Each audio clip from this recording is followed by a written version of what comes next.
UN में एक बार फिर पाकिस्तान ने कश्मीर का मुद्दा उठाया तो तुर्की ने कश्मीर के लिए यूएन में पाकिस्तान का साथ दिया, जिस पर हिंदुस्तानी सफारतकार ने तुर्की और पाकिस्तान दोनों को आड़े हाथों ले लिया। With regard to the extensive references to India made by Pakistan, we note that it is deeply unfortunate for the Council's platform to have once again been misused to make patently false allegations against India. मैं बलूचिस्तान से खुद belong करता हूँ, कोयटा से, उसके capital से, ठीक है। वहाँ पर ऐसा है कि वहाँ पे ना खाने को है, वहाँ पे target. The entire union territories of Jammu and Kashmir and Ladakh are an integral and inalienable part of India. जो हमारा न्यूक्लियर, हमारी जो एटमी ताकत है ना, जैसा मैंने बताया, वो हमारे IITs हैं, वो हमारे IIMs हैं। This is our nuclear power. आप बीट कर पाओगे? आप IIT के स्टैंडर्ड का बना दोगे? चलो, आपने शेख से पैसा भीख मांग के आपने बहुत अच्छा कैंपस बना दिया, लेकिन उस कैंपस में तो गधे चलेंगे ना कहां से? कश्मीर चाहता है हमारे साथ आना? नहीं, बिल्कुल नहीं। और हमारे घरों में भी हम ज़हनी तौर पर भी कचरे में लुथड़े हुए लोग हैं। जो सच्ची बात है कि हम ज़हनी तौर पर एजुकेटेड नहीं हैं। कश्मीर के लोग हमारे साथ आना चाहेंगे? कभी भी नहीं आना चाहेंगे। वहाँ 30 रुपए किलो आटा है, यहाँ 250 रुपए किलो। तो पागल है, यहाँ हमारे साथ शामिल होंगे? वो तो शामिल ही नहीं होना चाहते हमारे साथ। हम खुद कश्मीर के साथ शामिल होना चाहते हैं, हम खुद इंडिया के साथ शामिल होना चाहते हैं।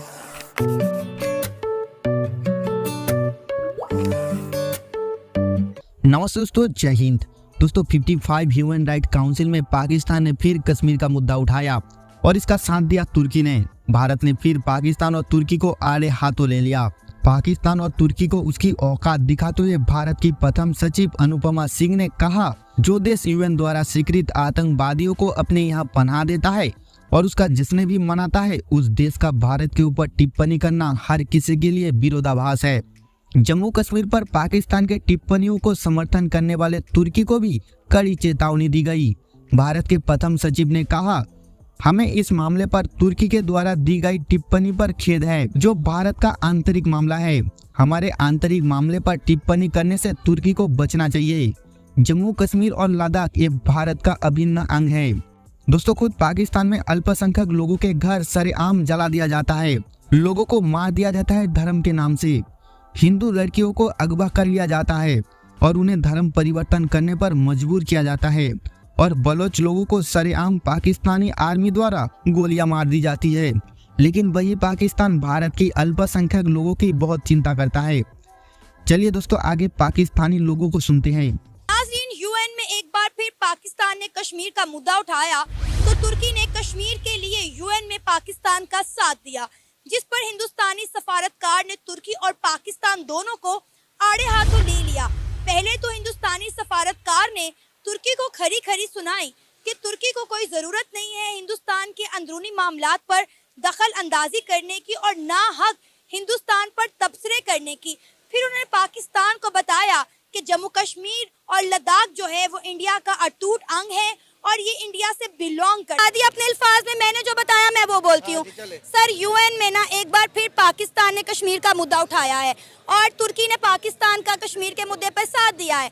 तो इंडिया ने तुर्की को कहा है कि आप हमारे अंदरूनी मामलात में ना बोलें, हमारे मसले हम खुद देखेंगे, और पाकिस्तान को शट अप कॉल देते हुए कहा कि कश्मीर इंडिया का अटूट अंग है और कश्मीर इंडिया से बिलोंग करता है। अच्छा, आप ये मुझे बताएं, कश्मीर चाहता है हमारे साथ आना? नहीं, बिल्कुल नहीं। और वहाँ 30 रुपए किलो आटा है, यहाँ 250 रुपए किलो। तो पागल है, यहाँ हमारे साथ शामिल होंगे? वो तो शामिल ही नहीं होना चाहते हमारे साथ।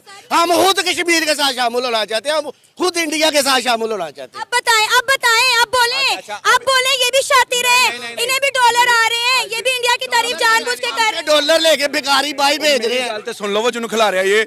अच्छा, सवाल ये आपने उनसे किया है, आपने कश्मीरी नहीं चाहते पाकिस्तान के साथ? नहीं चाहते, चाहिए, नहीं होनी चाहिए, कुछ भी नहीं होना चाहिए। पहली बात तो आप कश्मीर आजाद की बात कर रहे हैं, इधर वो आजाद की बात कर रहे हैं। मुझे पहले ये बताएं, ये वाहिद मुल्क है, ये खुद आजाद है?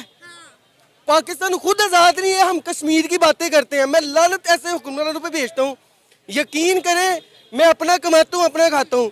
ये मुल्क तो खुद आजाद नहीं है। ये हुई ना हक और सच की बात। अच्छा, ये हुई ना हक और सच की बात। ये मुल्क तो खुद आजाद नहीं है। ये मुल्क खुद आजाद हो, ये मुल्क पहले खुद आजाद हो। अब सही होगा। सर, मुझे मेरी बात सुने, खुदा की कसम, ये मुल्क खुद आजाद नहीं है। ये फलस्तीन वाला हिसाब यहाँ पे है, वो जान से मर रहे हैं, हमें तड़पा तड़पा के मार रहे हैं। ऐसे ही है, हम तड़प तड़प के मार रहे हैं, उनको गोलियां मार के मार दिया। कह रहे हैं हमारा मुल्क बड़ा खुशहाल है। बताएं कितने बिल आए आप लोगों के गैस के? कितने मैं बताता हूँ मेरे घर में वजीर आजम भिखारी है, हम कैसे आ गए? हम भिखारी तो ये खुद है। आगे आए सर, आगे आए जी। ये देखें, ये मार्केट के नौजवान हैं। आए आए बताएं, ये नौजवान हमारे कह रहे थे कि यहाँ पे कोई मसला नहीं है, तमाम बड़ा खुशहाल मुल्क है हमारा प्यारा पाकिस्तान। इनको आते होंगे कहीं से, इनको कहीं से आते होंगे। वैसे ये भिखारियों का मुल्क है। हमारा वजीर आजम कहता है मांगता नहीं हूँ मैं, मजबूरी है। इनको मजबूरी के बगैर मिल जाते होंगे। नहीं, असल में सवाल ये है कि ये मैडम ना जरूरत से ज्यादा शातिर हैं। इन्होंने मुझसे सवाल किया है, इन्होंने मुझसे सवाल किया है, इन्होंने मुझसे सवाल किया। नहीं, गलत क्या है? शातिर लफ्ज एक उर्दू का लफ्ज है, मुहज़्ज़ब लफ्ज है। चले मैं भी शातिर हूँ, अच्छी बात है, होना चाहिए आज के दौर में। टॉपिक ये टॉपिक मैं बताती हूँ। नहीं, मैं टॉपिक आप बताना नहीं है, आप गलत बताएंगे। नहीं सर, पाकिस्तान ने यूएन में, पाकिस्तान ने मेरी बात सुनिए ना। मैं बता रही हूँ ना। टॉपिक ये है कि इन्होंने ये कहा है कि हमें यूएन में शटअप कॉल हुई, इंडिया ने हमें बुरा भला कहा, और इंडिया ने सिर्फ कश्मीर के ऊपर पाकिस्तान को बुरा भला नहीं कहा बल्कि टर्की को भी बुरा कहा कि भाई तू मामा लगना साडे मुल्क दे विच इंटरफेयर कर रहा है। और भाई मेरे फानर साहब हमें शटअप कॉल दे रहा है, आप तुर्की की बात कर रहे हैं। नहीं सर, मेरी अब बात सुने, सर ने बता दें क्या हमें अभी पाकिस्तान के ऊपर वर्क करने की जरूरत है या फलस्तीन, बर्मा, कश्मीर और इन चीजों का नारे लगाने की? जब आपके घर की बुनियाद मजबूत होगी, अपनी जगह पे कायम दायम होंगे, फिर आप हमसाये की तरफ देखेंगे मैं इसका घर खरीद सकता हूँ कि नहीं खरीद सकता। खरीदना क्यों है भाई? मैं बात कर रहा हूँ ना भाई, मैं बात कर रहा हूँ ना, यहाँ यही है ना, जब हम घर में एक मजबूत होंगे, हमारी आवाज, हमारा लहजा, हमारी पर्सनैलिटी इस काबिल होगी, अगला बंदा देखने वाला परेशान होगा, ये अपने पाँव पे खड़ा बंदा है। और अभी आज की खबर ये है कि यूनाइटेड नेशन की ह्यूमन राइट्स की असेंबली थी, उसमें इंडिया के जो उनसे वहाँ पे रिप्रेजेंटेटिव थे, उन्होंने प्रॉपर ये बोला है कि तुर्की हो, पाकिस्तान हो या कोई भी हो, हमारे इंटरनल मैटर में इंटरफेयर ना करे। और उन्होंने बड़ा ओपनली, मतलब कह लें शट अप कॉल। मैं ये समझता हूँ हमारे मुसलमान जितनी रियासतें हैं जी, जितने कंट्रीज हैं, जितने कंट्री हैं, यकीन करें ये काबिल कत्ल है।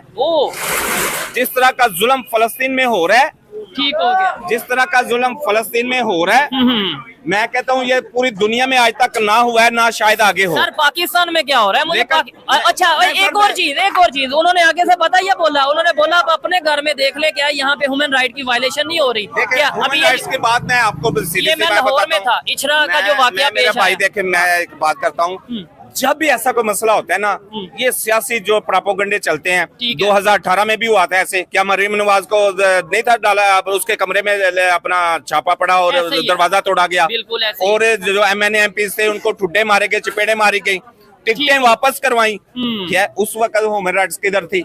ठीक है, आज इनको याद आ गया। मैं कहता हूँ कि ये देखे, अभी इमरान खान ने जो खत लिखा IMF को, ठीक है, ये पाकिस्तान के सियासत क्या है? मुखलसपन है, ये गद्दारी है मेरे भाई।